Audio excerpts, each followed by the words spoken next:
Bom, já que mencionamos então o relatório, a gente traz agora alguns detalhes. O relatório preliminar da CPI da Covid, elaborado pelo senador Renan Calheiros, relator da comissão, tem uma lista de 72 nomes para serem indiciados. Calheiros entregou a lista aos principais membros da CPI na madrugada desta terça-feira. A vasta relação conta com ministros, empresários, médicos e as empresas Precisa Medicamentos e VTC Log.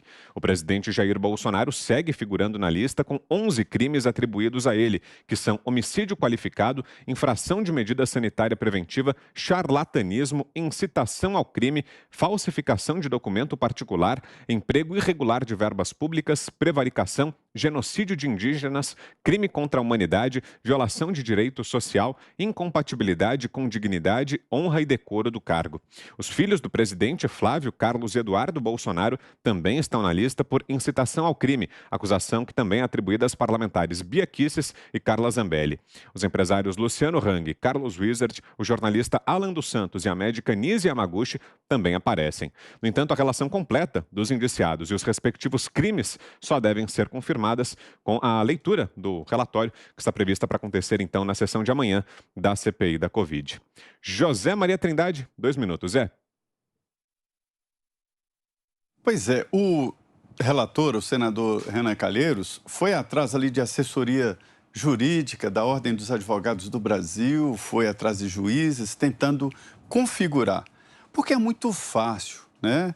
É gratuito chamar o presidente de genocida, desses nomes aí fascistas.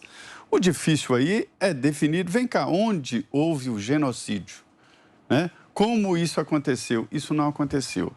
E aí vem aquela famosa frase do Casablanca, né?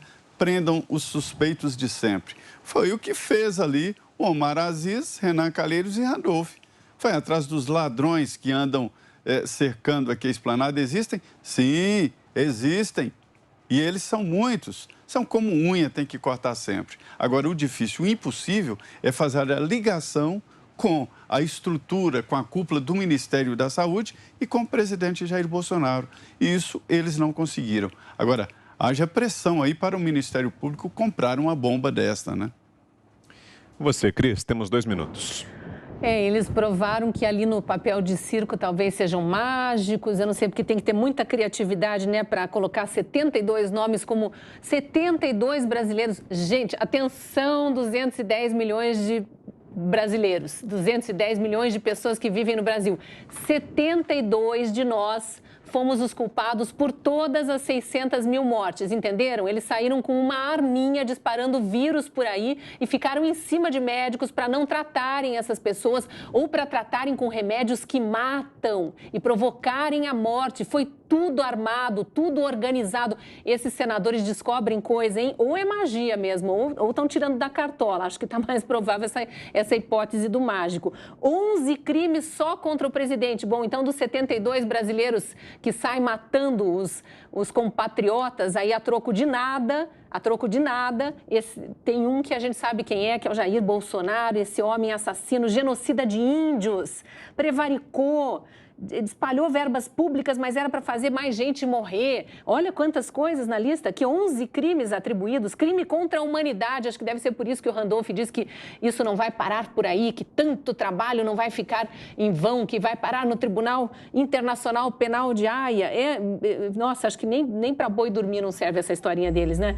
Não sei, a gente fica aqui tentando mostrar a hipocrisia, a infantilidade, até para usar um termo que a Ana gosta de usar bastante aqui, trazendo a Ana para o Pingos, a infantilidade, a imaturidade desses nossos parlamentares, o que eu sinto é vergonha. Já não é mais nem tristeza, é vergonha. Dá vergonha ter um parlamento assim. E o pior é que são 81 senadores representando os 27 estados brasileiros e mais a federação toda ali, o Distrito Federal incluído, e a gente tem 3 por estado e muitos desses estão coadunando com essa palhaçada, com essa mágica, com essa criação de crimes, com essa invenção de crimes e atribuindo crimes a pessoas honestas, a médicos, jornalistas, empresários que geram emprego, que conseguiram manter os empregos no meio de uma pandemia que é mundial, que lutaram ali bravamente para que famílias não morressem de fome. Isso sim, então salvaram médicos que salvaram milhares de vidas,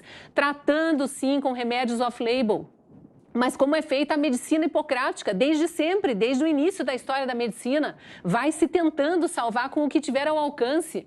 Quantas vezes a gente falou aqui de inúmeras histórias de guerra, de formas mirabolantes até que foram usadas para tratamento e que deram certo. Claro que se tiver uma condição melhor, numa situação de mais tranquilidade, digamos assim, os médicos levam para um centro cirúrgico e atendem com mais capacidade, mais propriedade, mas na emergência atende-se como pode, com o que está ao alcance, desde que os pacientes recebam a informação de forma honesta, e foi assim que foi a relação médico-paciente durante toda a pandemia, com os que conseguiram ser atendidos, porque a gente precisa sempre lembrar que tem aqueles que queriam se tratar e foram impedidos de se tratar, e um dia ainda vai aparecer os culpados, né, senador Randolph, quem foram os culpados por impedir que brasileiros que queriam se tratar e médicos que queriam tratar seus pacientes pudessem ter o tratamento ali adequado. Então, é desgastante ficar repetindo tudo isso, sabe? Mas a minha sensação, meu sentimento é de vergonha mesmo. 2 minutos para você também, Fiuza. Olha, está tudo dito. Na verdade, essa manchete, né? As manchetes triunfantes e vergonhosas, né, que virão a partir desse relatório feito em cima das pernas, né? Essas manchetes e esse suposto consórcio são cúmplices de tratamentos violentos dados a mulheres nesse palanque aí fantasiado de comissão, né? Mulheres médicas foram aviltadas na cara de todo mundo por esses personagens, que, volto a dizer, seriam personagens praticamente proscritos na política brasileira, na velha política brasileira, né, carregadores de suspeitas inúmeras que, de repente, desapareceram, né? Como é que você trata personagens com tantas suspeitas, tantos inquéritos, né? Tantos indícios de desvios, de repente você trata como porta-vozes da vida. Então, essas manchetes, elas são cúmplices. Não é que elas tenham perdido de vista, não.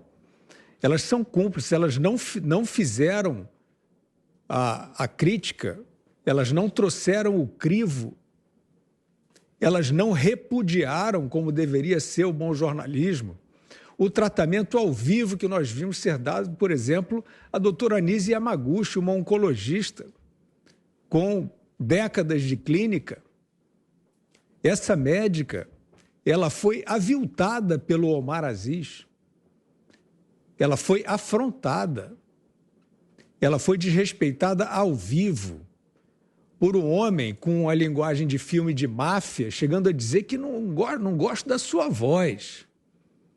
Nós vimos isso, uma cena de coação explícita. Renan Calheiros, mesma coisa.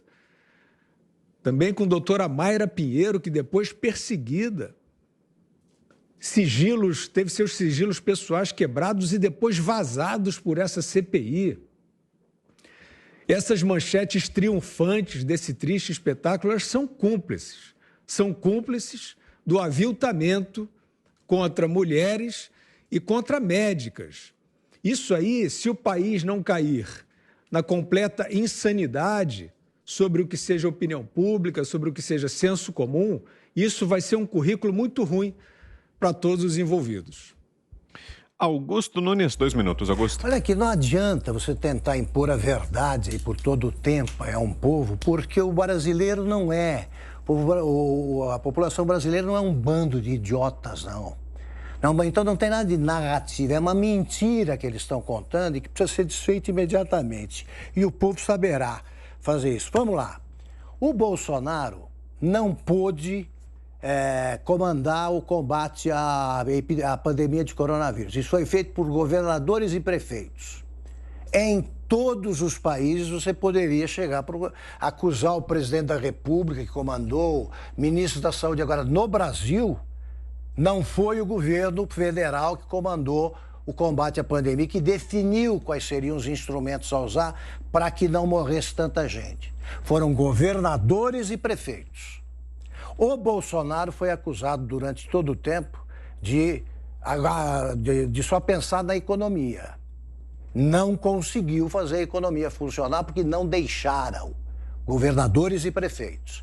Agora ele é acusado de genocídio, tá? Quando, ou em outros países, se você fizer a relação com 1.000 habitantes, 1 milhão de habitantes, que esse é o cálculo correto, você tem países onde morreu muito mais gente e ninguém é acusado de genocídio, é só no Brasil.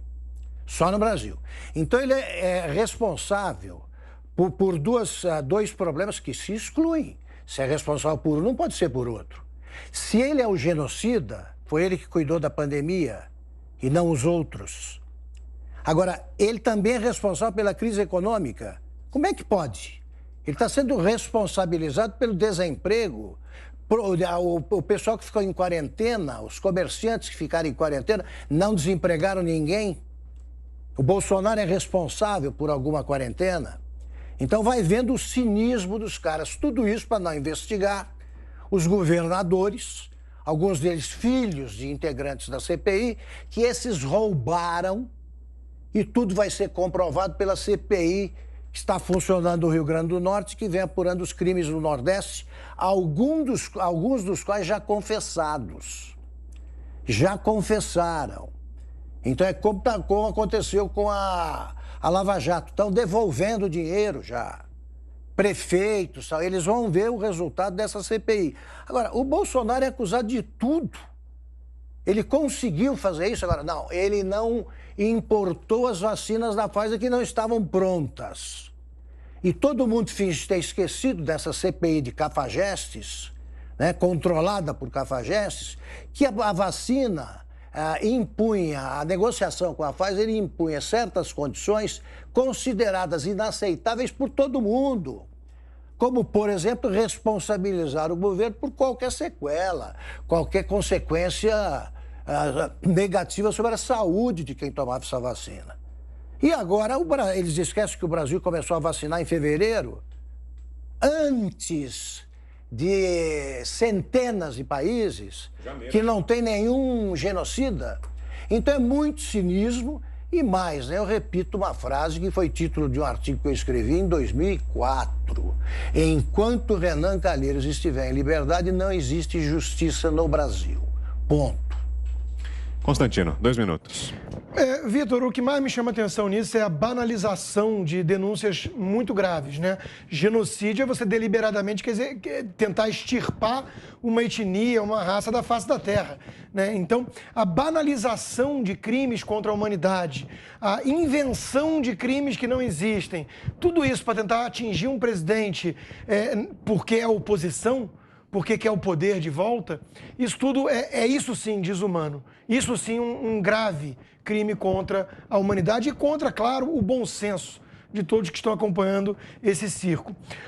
O Augusto lembra muito bem aí de vários países, que inclusive o Brasil não está entre os 10 primeiros, talvez, de morte per capita, né? Mas lembrando que nós tivemos uma variante mais agressiva antes das vacinações. Essa variante que hoje é responsabilizada pelo surto de aumento nas mortes em países que vacinaram bastante a população, como Israel e como Estados Unidos e Reino Unido, né? Então, a explicação desses jornalistas e desses políticos para o surto, para o aumento de mortes nesses países é que se deveu à variante, que o Brasil teve antes. Mas aí não é problema da variante, é problema do Bolsonaro, que não teve poderes de agir nessa pandemia, porque o STF usurpou esses poderes e delegou aos governadores e prefeitos. Então é tudo incoerente, é tudo ridículo, né? A simples menção da Argentina ao lado do Brasil derruba todas as narrativas fajutas. É por isso que a nossa imprensa militante finge que a Argentina não existe.